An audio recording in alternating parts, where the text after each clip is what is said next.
오늘 우리가 함께 묵상할 말씀 창세기 27장 창세기 27장 9절부터 18절까지 봅니다. 창세기 27장 9절부터 18절 말씀 우리 새벽에 한 목소리로 읽도록 하겠습니다. 염소떼에 가서 거기서 좋은 염소 새끼 2마리를 내게로 가져오면 내가 그것으로 내 아버지를 위하여 그가 즐기시는 별미를 만들리니 내가 그것을 내 아버지께 가져다 드려서 그가 죽기 전에 내게 축복하기 위하여 잡수시게 하라. 야곱이 그 어머니 리브가에게 이르시되 내 형 에서는 털이 많은 사람이요 나는 매끈매끈한 사람인즉 아버지께서 나를 만지실진데 내가 아버지의 눈에 속이는 자로 보일지라 복은 고사하고 저주를 받을까 하나이다. 어머니가 그에게 이르되 내 아들아 너의 저주는 내게로 돌리리니 내 말만 따르고 가서 가져오라. 그가 가서 끌어다가 어머니에게로 가져왔더니 그의 어머니가 그의 아버지가 즐기는 별미를 만들었더라.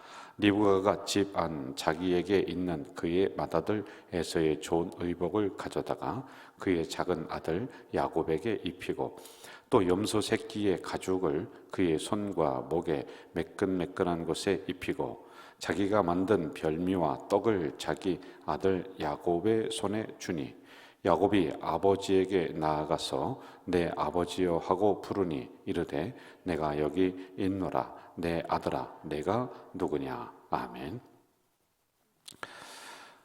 오늘 우리가 9절부터 말씀을 또 묵상을 합니다. 먼저 제가 두 곳을 간단하게 설명을 하고 전체적인 걸 좀 볼까요? 10절 내가 그것을 내 아버지께 가져다가 드려서 그가 죽기 전에 내게 축복하기 위하여 잡수시게 하라. 자, 여러분, 지금 어머니가 잘못된 행동을 하면서 축복을 받기 위해서 그 두 번째 아들에게 속이게 하고 막 이렇게 합니다. 그런데 이상해요. 그래도 축복이 온단 말입니다. 그래서 이게 어떻게 된 것인가 라고 하는 이런 부분들 한번 궁금함을 가지고 우리가 이 말씀을 한번 좀 이삭이 죽을 때까지 그리고 그것이 야곱으로 넘어갈 때까지 이런 부분이 어떻게 되는가요? 그걸 한번 좀 새벽에 묵상을 한번 해보면 좋을 것 같아요. 그리고 13절 어머니가 그에게 이르되 내 아들아 너의 저주는 내게로 돌리리니 내 말만 따르고 가서 가져오라. 저주를 내가 대신 받는다. 너는 복만 받아라. 너는 좋은 것만 먹어라. 그런데 그렇게 안 되는 거예요. 거기에 따른 책임은 어머니가 잘못을 했어도 그게 후대의 아들에게로 넘어가는 게 일어납니다. 그래서 우리들의 마음과 같이 저주는 내가 받고 자녀는 복되고 이런 게 잘 안 된다.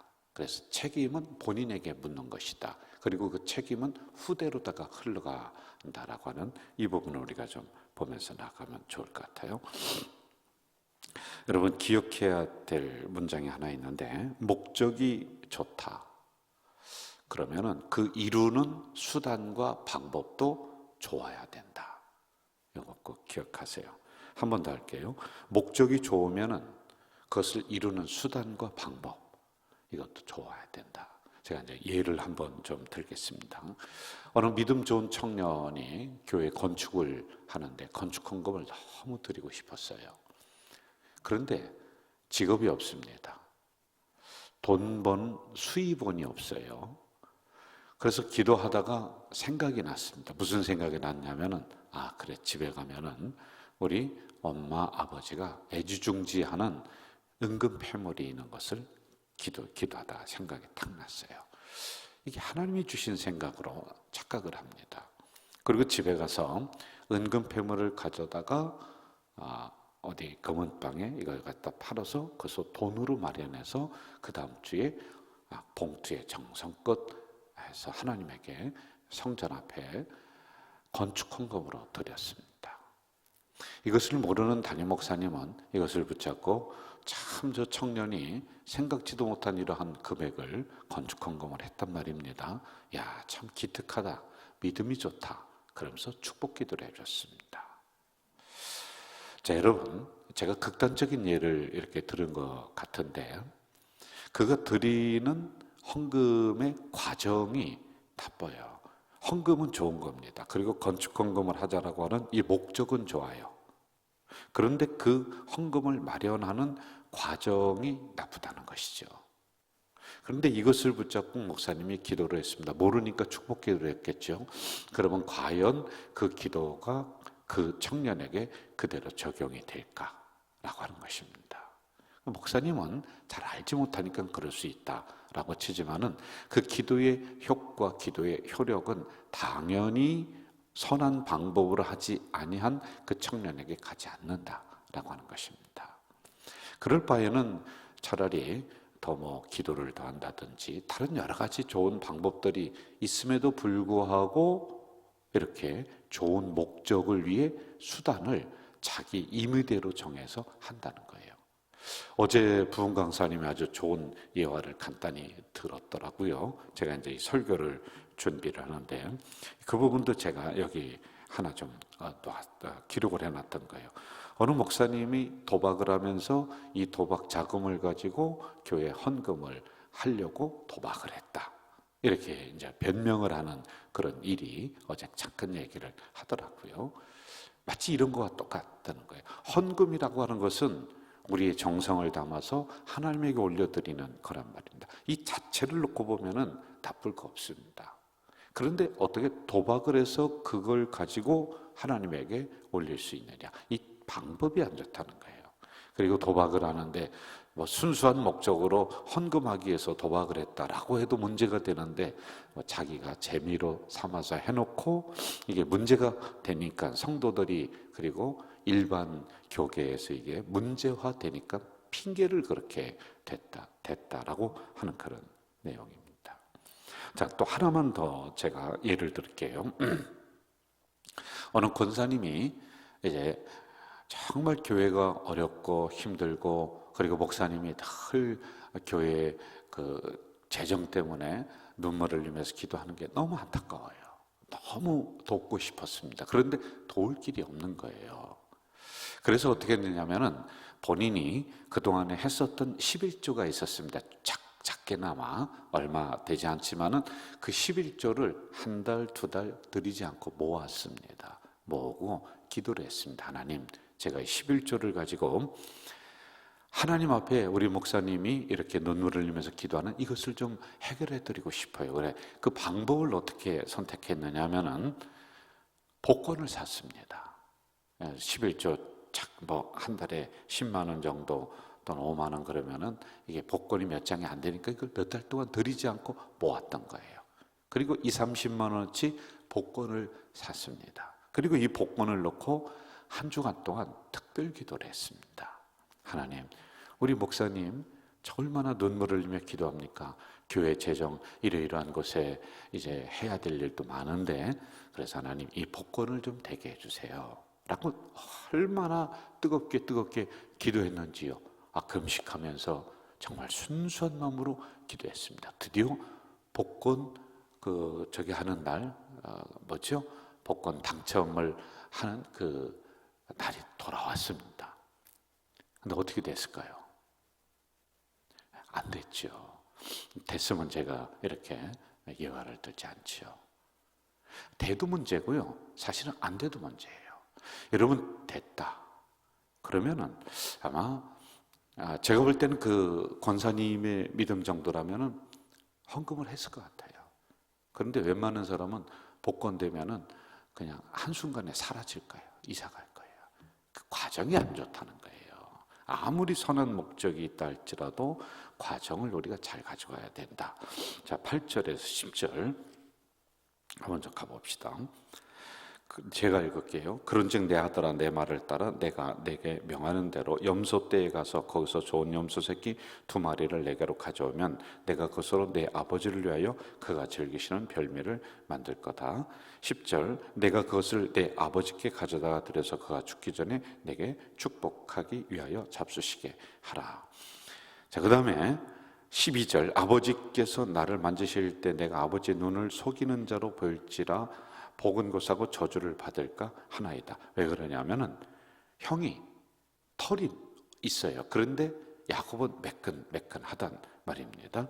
그러자 이렇게 얘기를 합니다. 14절, 그가 가서 끌어다가 어머니에게로 가져왔더니 그의 어머니가 그의 아버지가 즐기시는 별미를 만들었다. 그리고 16절, 또 염소 새끼의 가죽을 그의 손과 목에 매끈매끈한 곳에 입혔다. 아주 구체적으로 지금 나오고 있습니다. 의도된 범죄와 실수는 과중 처벌이 돼요. 내가 모르고 그랬습니다 하면은 정상 참작이 되는 게 세상 법정입니다. 왜 그러냐?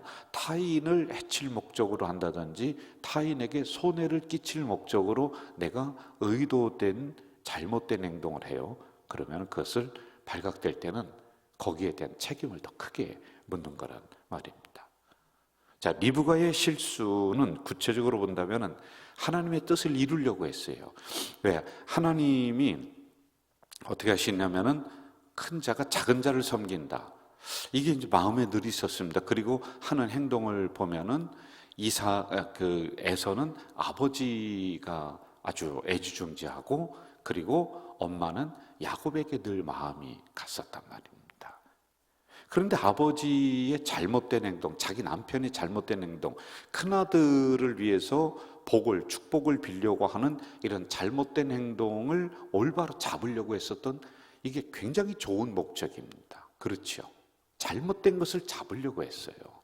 자, 그런데 방법이 안 좋았다는 거예요. 방법을 충분히 얼마든지 다른 쪽으로 지혜롭게 생각을 해낼 수가 있는 것인데도 불구하고 이렇게뿐이 할 수 없었느냐.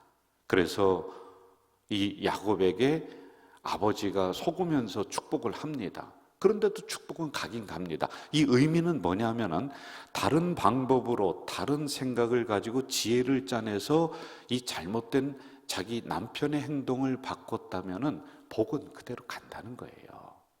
그런데 이걸 미처 깊이 생각하지 못했던 리브가의 이 행동으로 수많은 고통을 받는다. 자기에게 그 저주를 돌렸다? 아니에요. 그 시대가 끝나고 그분은 돌아가셨습니다. 그런데 그 남은 책임은 대대손손 지금까지 그 책임이 일어나고 있는 거예요. 이처럼 무섭다라고 하는 것입니다. 과감한 잘못된 용기가 여기에서 나옵니다. 여러분, 이미 그쪽으로 생각이 굳어졌으니까 행동이 과감하게 되는 거예요. 여러분, 한번 생각을 해보세요. 어떻게 이렇게 과감하게 행동할 수가 있죠? 아니, 자기 남편을 그 정도로 알았을까요? 아니, 어떻게 여기에 염소 털을 붙인다고 이걸 진짜 털로 알았을까요? 그렇게 나오는 거예요.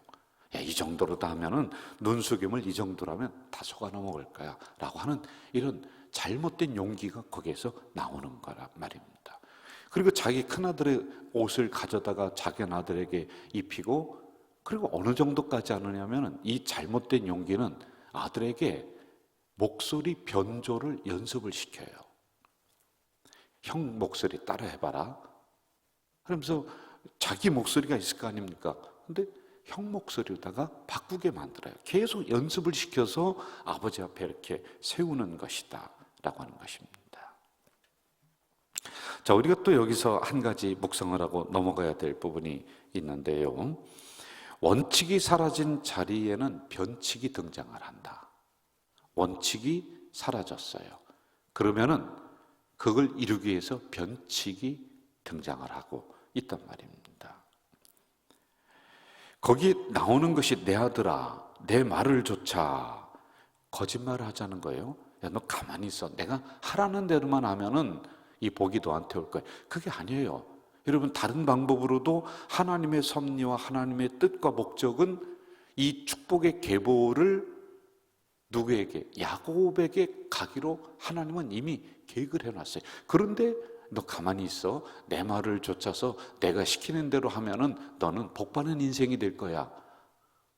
자기가 하나님을 지금 대신하려고 하고 있는 이런 상황이란 말입니다.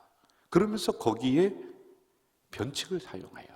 원래 원칙대로 하면은 다른 방법이 생각나고 할 수가 있습니다. 변칙이 들어오니까 수많은 고통이 일어나고 있는 거예요. 목적은 이루었습니다. 그러나 그 다음에 거기에 따른 고통은 고스란히 그 가문이, 아니 그 온 나라가 이것을 겪어야지만이 된다. 그러므로 여러분, 우리는 일을 할 때 원칙을 세워야 됩니다. 원칙을 세우며 일을 하다가 어쩌다가 이 일을 또 다른 방법으로 이루는 변칙이 어쩌다가 일어나는 거예요. 그런데 365일 변칙을 사용해요. 그러니까 원칙이 없는 거예요. 여러분, 좀 딱딱하다라고 차갑다라고 이렇게 이야기할지언정 자기 인생의 원칙도 있어야 되고요, 목회의 원칙도 있어야 되고, 신앙의 원칙도 있어야 돼요. 여러분, 성경을 뒤져보세요. 성경에는 원칙을 딱 세웁니다. 그대로 행하라, 그 길을 가라, 그렇게 우리에게 가르쳐주고 있단 말입니다. 자, 이제 15절부터 17절로 가면서 마무리 한번 합시다. 같이 한번 읽읍시다. 시작. 리브가가 집안 자기에게 있는 그의 맏아들 에서의 좋은 의복을 가져다가 그의 작은 아들 야곱에게 입히고, 또 염소 새끼의 가죽을 그의 손과 목에 매끈매끈한 곳에 입히고, 자기가 만든 별미와 떡을 자기 아들 야곱에게 주니, 야곱의 아버지에게 나아가서 내 아버지요 하고 부릅니다. 손에 쥐어줍니다.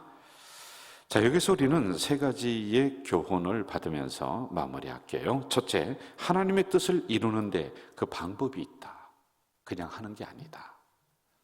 구약은 성전에 나아갈 때도 성전에 나아가는 방법을 정해놨습니다. 뭐 거기까지 갈 필요 없고요. 오늘 우리들로 봅시다. 우리들에게도 예배 드리는데 예배 드리는 방법들을 정합니다. 이렇게 내 임의대로 함부로 나아가는 것이 아니다라고 하는 것을 우리가 알아야 돼요. 하나님의 뜻이 나에게 이루어지기 위해서는 그 하나님의 뜻을 이루기 위한 방법들을 성경에 기록을 해놨습니다. 이것은 우리의 교과서나 마찬가지란 말입니다. 그래서 내가 생각한 대로 내 개인적으로 함부로 하나님의 뜻을 변경하거나 이루려고 하지 마라 라고 하는 것, 우리가 배워야지만이 될 거예요. 자, 두 번째, 거짓은 일시적으로 통하지만은 그 다음에는 책임이 막중하다. 거짓말을 하지 않는 게 가장 좋습니다. 우리의 입술이 거듭나야 돼요. 그렇지 않으면은 거짓말을 하고 이것을 무마하기 위해서 또 다른 거짓을 가져오고 또 다른 거짓을 가져옵니다. 거짓은 사단의 것이에요. 그리고 거짓은 우리의 인격, 우리의 품격을 상하게 만듭니다. 우리 안에 멍을 들게 만들어요. 그리고 세 번째, 이런 행동을 했음에도 불구하고 우리가 여기에서 참 중요하게 봐야 될 한 가지가 있습니다. 그것은 하나님의 은혜가 이 안에도 흐른다. 하나님이 그것 지금 다 보고 있는 겁니다. 어떻게 하나님이 모르실 수가 있습니까? 그럼에도 하나님은 기다리십니다. 하나님은 개입하지 않으세요. 그 상황 속에요. 나중에 개입을 하십니다. 이러한 상황들을 알고 있음에도 하나님은 또다시 이들을 향해서 베풀어 주시고 참아 주시고 기다려 주시는 은혜를 이 안에서 우리가 발견을 할 수가 있다라고 하는 것이죠. 오늘 결론을 말씀드릴게요. 우리의 실수, 과거의 잘못된 것들 때문에 우리가 하나님을 떠나거나 또는 믿음을 포기할 필요가 없어요. 하나님은 특별한 사람을 부르시고 특별한 사람에게 은혜 주시고 특별한 사람에게 복의 계보를 흐르게 하는 것이 아니라 이렇게 속이는 인생도 하나님이 다시 고쳐 쓰는 거예요. 하나님의 자녀이기 때문에 하나님의 선한 목적을 이루기 위해서 버리지 않고 기다리시면서 다시 올바른 길로 세우시고 그리고 그 길을 걷게 하시는 그런 하나님이시다라고 하는 것이죠. 오늘도 이런 하나님의 만극하신 은혜를 생각하며 정도를 걸으시는 오늘 하루 되시기를 주 이름으로 부탁드립니다. 사랑하시는 아버지 하나님, 어제까지 귀한 신년 부흥회를 마무리했습니다. 우리 교회에 나아갈 방향들이 이미 서로 교감이 되고 그리고 서로 확인하는 작업들이었습니다. 그렇구나. 오늘 하나님이 귀하게 쓰시는 교회들은 이렇게 해나가고 있구나. 참으로 감사한 시간이었습니다. 우리의 근본을 터치해주는 아주 귀한 말씀들이었습니다. 하나님 고맙습니다. 감사합니다. 우리 가족 공동체가 이제 방향을 정했사오니 묵묵하게 열심히 잘 달려나가는 우리 교회가 되도록 인도해 주시옵소서. 오늘도 하나님의 목적을 이루기 위해서 돌아갈 필요 없고 지름길로 갈 필요 없고 정도를 걸어가라, 원칙을 걸어가라. 이 말씀 우리가 받사오니 하나님 그리하며 하나님의 뜻을 이루어내는 우리 공동체가 되도록 인도해 주시옵소서. 예수님의 이름으로 기도하옵나이다. 아멘.